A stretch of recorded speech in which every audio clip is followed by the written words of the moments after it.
So doing a little more work on the ATC200 big wheel. I got a new rear tire. That's probably the most obvious thing. While doing that, I painted the wheel, got that cleaned up. My wheel spacer's in there. I shaved like an 1/8 inch off that.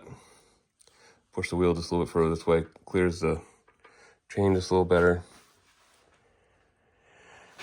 I supported the end of the axle a little bit better. Before it was the regular factory hub supported back here.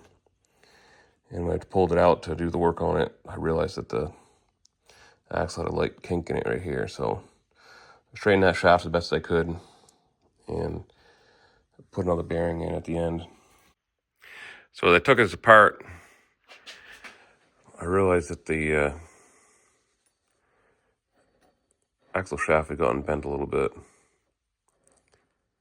There's a little kink right here, which is coincidentally right where the bearing is down in here, and the axle, is being supported by the drilling arm way back here, so there's not enough thing. So I got this bearing carrier that I'm going to tack in here. So I'll put the welded carrier in, and of course I'll have to put a sleeve in here, so when the bearing, you tighten up the axle on the outside, it's squeezing against the inner bearing and not pushing on the bearing side load-wise. So I'm going to trim this down to speed. This is what I was using before, but I'm going to trim this down to the right size and get that so it and weld in this bearing cap. I'm going to go to a bigger shaft, which means I'm going to have to redo all this, but I'm probably go to a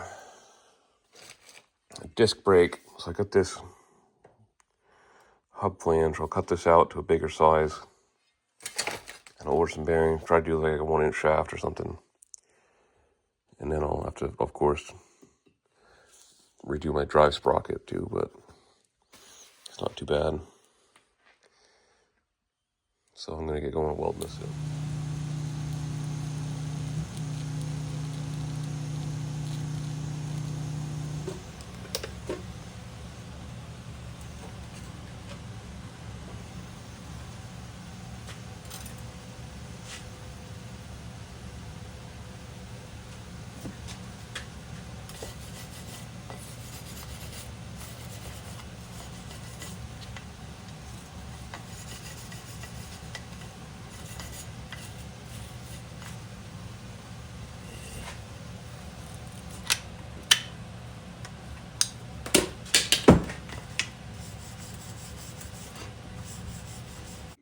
So I've got the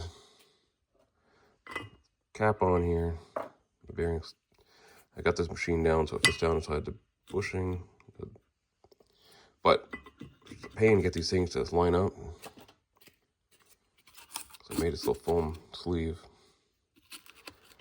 That way it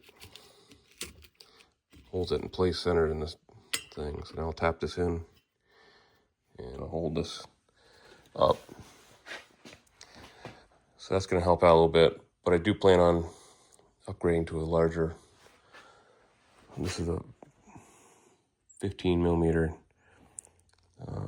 shaft. I'd like to go up to a 1-inch and be much bigger and much more solid. That'll be for a later project. I put my, put some spacers and to hold the jack shaft / idler. So I had the front brakes were working, and I didn't have the rear brakes working yet. So I had to get a longer cable. So this is off a TRX, so the 4-wheeler version of a Honda bike from that vintage. So it ended up being the right size cable. and I just mount that underneath. So then I was about ready to feed the cable through the ear, and a little ear broke off. And I'm like, well, that explains why the secondhand one that I bought to replace the front one looks like that. So instead of doing this ghetto rig that they did on that,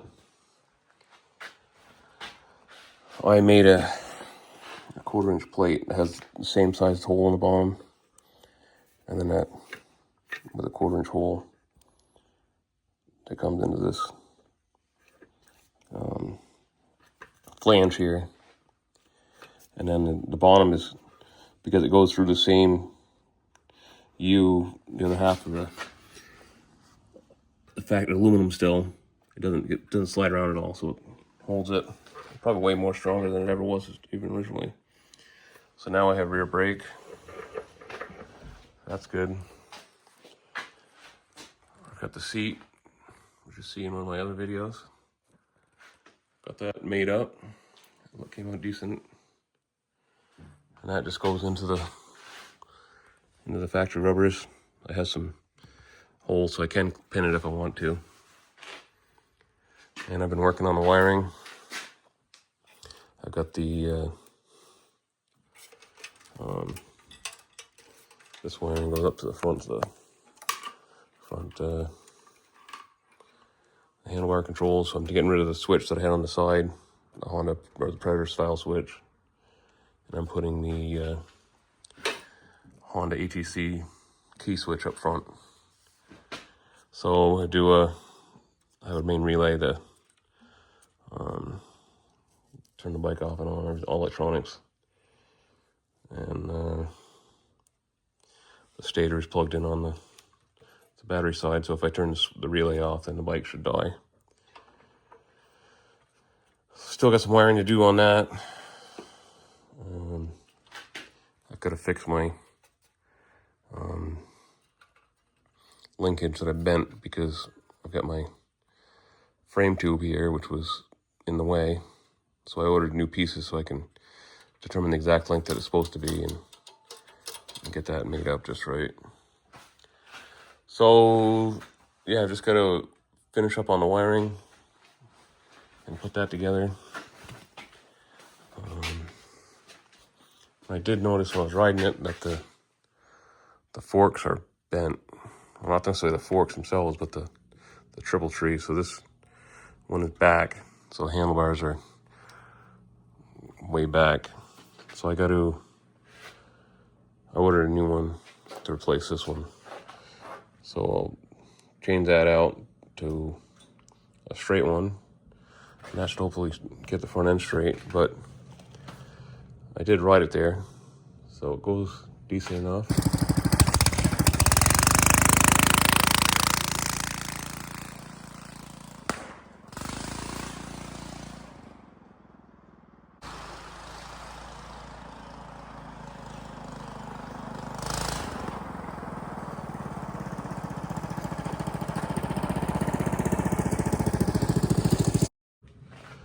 I said once I figure out this throttle linkage issue, that'll make it a little better.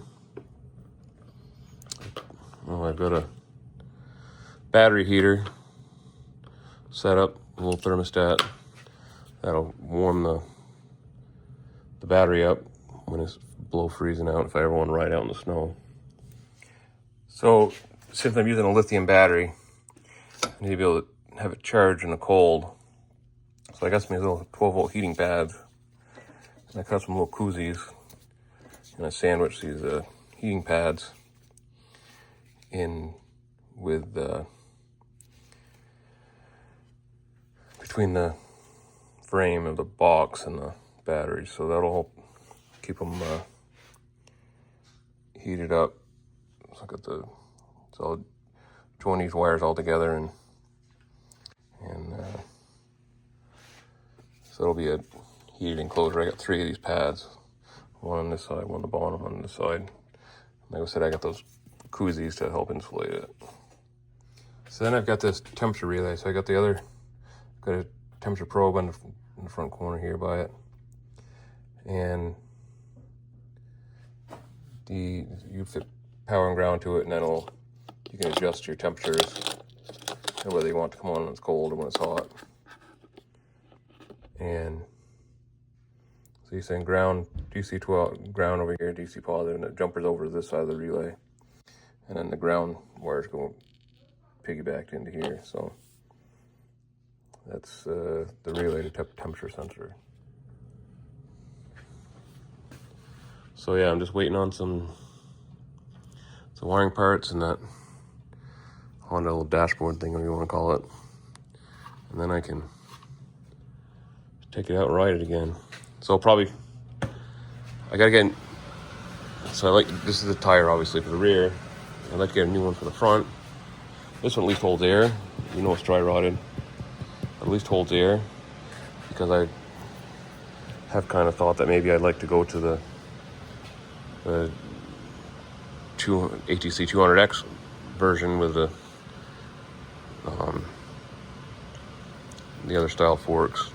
But I'm not sure if that's narrower, but it would give me the hydraulic disc brake. I mean, I could add that myself over here, but I do want the fat tire, and I'm not sure if I gotta check the tire sizes. I think the 250 maybe a little narrower. I don't know if any of you have anybody has one. You can write in the comments about that. But so yeah, it runs, and I got the muffler coming, so I can get that back here. I did have the ATC200 plastics on here, and they're just a little unfinished. It'd be kind of hard to make it right, so I'm just going to do, and then also the muffler would go in that little glove box here, whatever. So I'm going to get rid of that and put and just do like aluminum body panels, whatever. So I think that's it for now. I'm going to call it quits for the afternoon and waiting on the wiring parts. Thanks for watching. Please like and subscribe.